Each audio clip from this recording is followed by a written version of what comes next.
E aí, pessoal, beleza? Vamos continuar aí brincando aí com a análise combinatória, o princípio da contagem? Na aula passada eu dei alguns exemplos aí para vocês que a gente descobriu aí a quantidade de combinações de senhas de banco, de telefone. E aí eu falei que ia dar alguns exemplos muito bacanas nessa aula. O que eu quero chamar a atenção é que o princípio da contagem é um negócio simples, porém o que pega é a interpretação da questão. Por exemplo, eu vou ter uma senha de 4 dígitos, ok? Aí eu vou falar para você o seguinte: eu só posso usar números pares nessa senha. Então o que você entende? Que qualquer um dos dígitos só pode ter números pares. Ou o exercício pode falar assim: uma pessoa tem uma senha cujo número é par. Essa senha é composta de 4 dígitos. Olha só.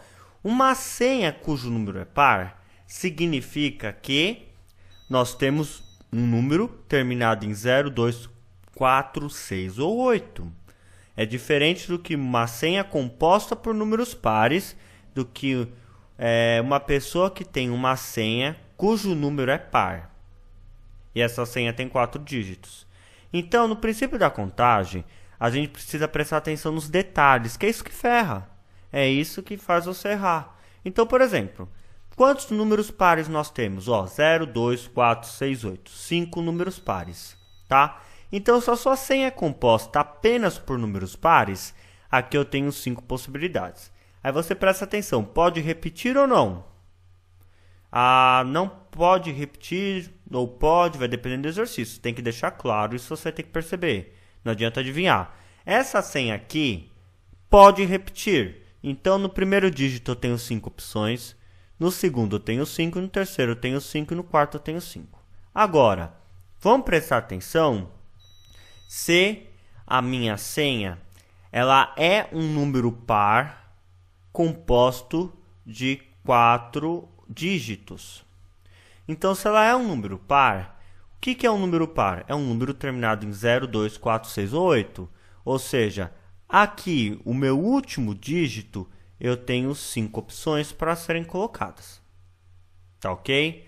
E nos outros dígitos, olha, se a senha é um número par, por exemplo, 9992 é par? Sim, porque termina em 2.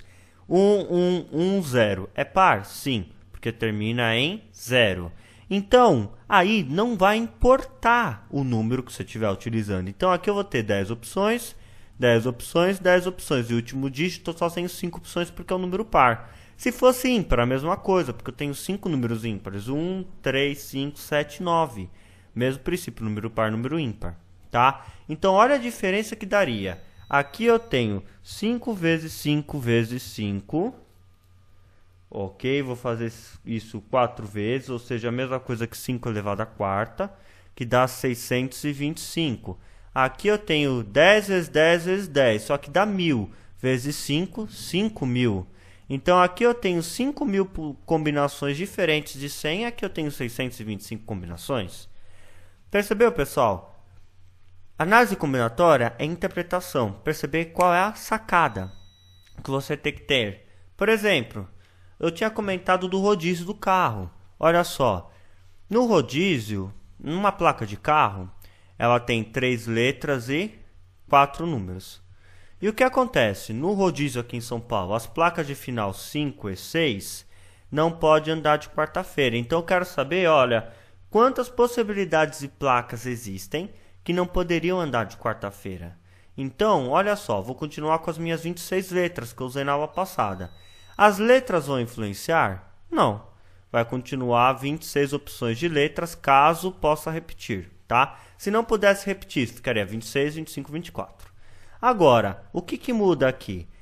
A placa, para não andar de quarta, ou é final 5 ou é final 6. Final. Então, se é final, eu vou usar o último dígito aqui, tá? E aí o que acontece? Aqui eu só tenho 2 opções. Ou é o número 5 ou o número 6.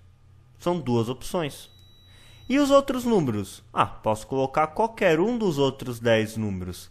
Não tem importância nenhuma. Aí você faz essa multiplicação e você vai encontrar aí o número de combinações. É só fazer 26 vezes 26 vezes 26 vezes 10 vezes 10 vezes 10 vezes 2. Se você fizer essa conta, eu estou aqui com a ajuda de uma calculadora, porque não tem como fazer essa conta de cabeça assim instantaneamente. Teria o resultado de 35.152.000 placas com final 5 e 6 que seriam possíveis serem formadas. Tá legal?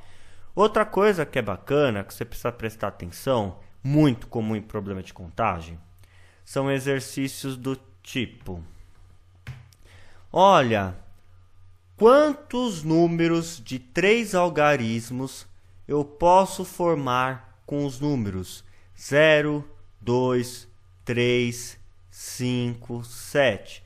Dessas minhas opções de números, tá? Aí eu quero saber quantos números de 3 algarismos eu consigo formar. Aí você pensa, opa, quantos números eu tenho ao todo disponíveis? 1, 2, 3, 4, 5. Aí você pensa, pode repetir? Pode! Aí você vem aqui, ó, tenho 5 possibilidades, 5 possibilidades, 5 possibilidades, porque pode repetir e você cai do cavalo. Por quê? Olha só, por causa desse maledito zero. Se eu coloco que eu tenho 5 possibilidades aqui, isso inclui que eu posso pôr o zero. Se eu colocar o zero aqui, o número não é de 3 dígitos, tem apenas 2 dígitos. Concorda? Porque isso aqui eu apago, fica só 55. Então, nessa primeira casa, gente, você não tem noção de como é comum esse tipo de pergunta. Então, aqui na minha primeira casa, o que eu vou ter? Eu só tenho 4 opções de números, que eu posso pôr ou 2, ou 3, ou 5, ou 7. Não tem outra opção para colocar aqui. Então, assim ficaria montado. Aí as outras não. Eu posso colocar qualquer número, posso colocar o zero, não tem problema nenhum. Tá ok? Mas, professores, se não pudesse repetir, vou fazer novamente aqui, porque senão pode dar um nó na cabeça, tá? Mesmo caso, número de 3 algarismos distintos. Distintos significa que não pode repetir. Aí você tem esses números aqui que você pode usar aqui, ó. Esses numerozinhos aqui. Aí você já sabe, tá? Você já está esperto. Então você olha, não posso pôr o zero aqui, ó. Então aqui eu só tenho 4 possibilidades. O número 2, o número 3, o número 5, o número 7.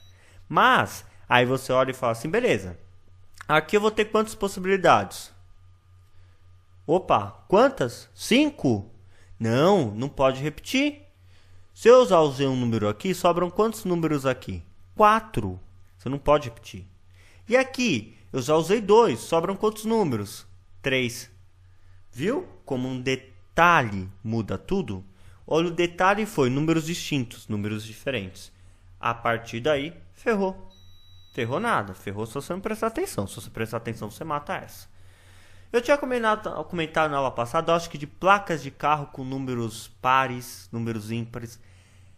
É exatamente a mesma coisa que eu trabalhei agora com essa senha com números pares e números ímpares. É o mesmo esquema, você vai colocar lá as opções, tá? Então, isso é o princípio fundamental da contagem. Para fechar, essa é a parte que os homens gostam. Porque você sabe, muita gente é casado e tem muita mulher por aí que fala: não tenho roupa no meu guarda-roupa. Tá, então olha só. Vamos mudar a frase. Eu não tenho mais uma combinação diferente para fazer com as roupas que eu tenho no meu guarda-roupa. Então vamos descobrir quantas combinações existem? Vamos supor que a sua esposa tenha 20 calças diferentes. Ok. Quantas blusas ela tem? Ah, ela tem umas 10. Beleza. Quantos sapatos ela tem? Sapatos ela tem 5. Então você quer saber quantas combinações diferentes ela pode fazer? É só fazer o quê? Multiplicar. É o princípio fundamental da contagem. Você faz 20 vezes 10, que vai dar 200. 200 vezes 5 é igual a quanto? 1000. Então ela teria 1000 combinações diferentes para fazer com essa quantidade de roupa no guarda-roupa.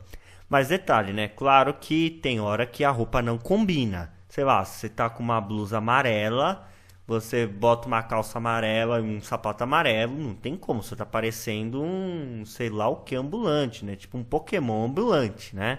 Tipo, lembra o Pikachu, daqueles desenhos lá? Então vai parecer um Pikachu ambulante. Muito bem. Vixe, Será que tem alguém usando essa roupa agora que tá me ouvindo? Bem, se tem, era só uma brincadeira, tá? Não me leve a mal, não é nenhuma ofensa, tá? Só uma brincadeira para ser divertido. Bem, já foi, né? Muito bem. Brinquei aqui com esse negócio de combinação de roupa, porque na próxima aula eu vou falar sobre a árvore. Uma árvore de possibilidades que a gente usa aí para representar as combinações que existem, tá ok? Um grande abraço, fique com Deus, fui!